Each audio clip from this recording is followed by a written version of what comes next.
Les armes de la victoire est ce qui forme l'armure complète de Dieu. Éphésiens 6. Prenez le casque du salut. Pourquoi un casque? Pour protéger la tête. Le principal point d'attaque contre l'enfant de Dieu uni au Seigneur en esprit est la tête. Naturellement, je parle ici pour ceux qui sont identifiés avec Christ. C'est la première condition. Ceux qui sont à Christ ont crucifié la chair avec ses passions et ses convoitises. Galates 5.4. Nous ne parlons pas ici de ce domaine-là, mais de la guerre spirituelle dans les lieux célestes. Ici, le point vulnérable pour l'attaque est la tête. Cette partie de l'armure que vous devez donc prendre continuellement est le casque qui doit vous couvrir la tête. Qu'est-ce? Le casque du salut. Le salut de votre tête, aussi bien que le salut de votre cœur. Psaume 148. Votre tête est-elle sauvée? Est-elle sauvée de votre propre manière de penser, de vos propres projets, de vos propres volontés? À moins que votre tête ne soit sauvée, il ne faut pas penser à savoir la victoire.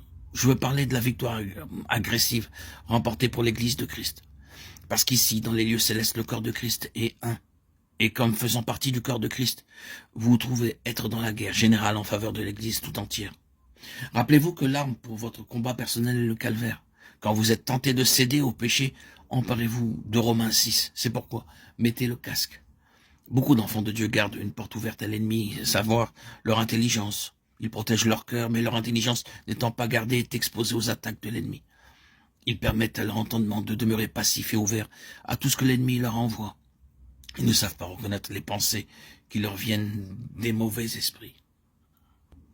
Les pensées désobligeantes, l'esprit de critique et de jugement viennent des esprits malins et ne sont pas vôtres, si du moins ils ne viennent pas de votre cœur et d'un choix délibéré de votre volonté. Les choses mauvaises qui entrent dans vos pensées ne sont pas vôtres, si vous reconnaissez leur origine et que vous leur en refusiez l'entrée. Gardez-vous d'une intelligence passive. Si vos facultés sont là, inutilisées, l'ennemi gagnera bien des victoires. Dieu vivifiera vos facultés, vous fera penser et raisonner et vous montrera ce qu'il veut que vous fassiez. Il faut que vous lui disiez de tout votre cœur, Seigneur, fais-moi reconnaître toute pensée, toute parole, toute suggestion qui m'est envoyée par les émissaires de Satan.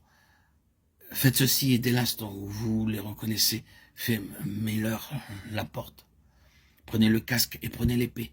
Quand l'intelligence est protégée par le casque, alors vous pouvez vous servir de l'épée, de l'esprit, pour vous frayer un chemin à travers l'oppression de l'air. Ensuite, il faut vous servir du bouclier, prendre le bouclier pour éteindre les dards enflammés. N'essayez pas de mettre le casque sur la tête.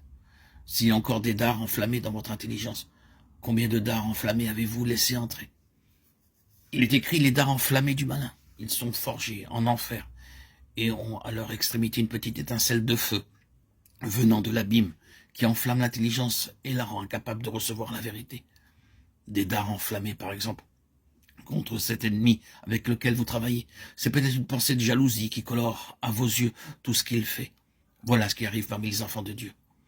Satan a lancé une avalanche de ces dards enflammés au milieu des âmes les plus avancées des enfants de Dieu, et ils n'ont pas levé le bouclier de la foi contre ces dards.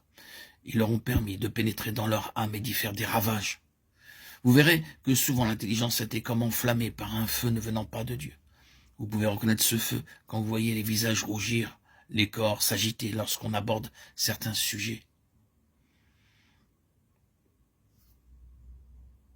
Cette grande vérité n'est-elle pas celle dont l'Église a besoin en ce moment? Il s'agit de prendre le bouclier de la foi pour arrêter ces traits du malin et de manier l'épée de l'esprit pour frayer le chemin. Ce qui signifie une résistance calme, profonde, tenace contre l'ennemi et une possession ferme et continuelle de la victoire de Christ.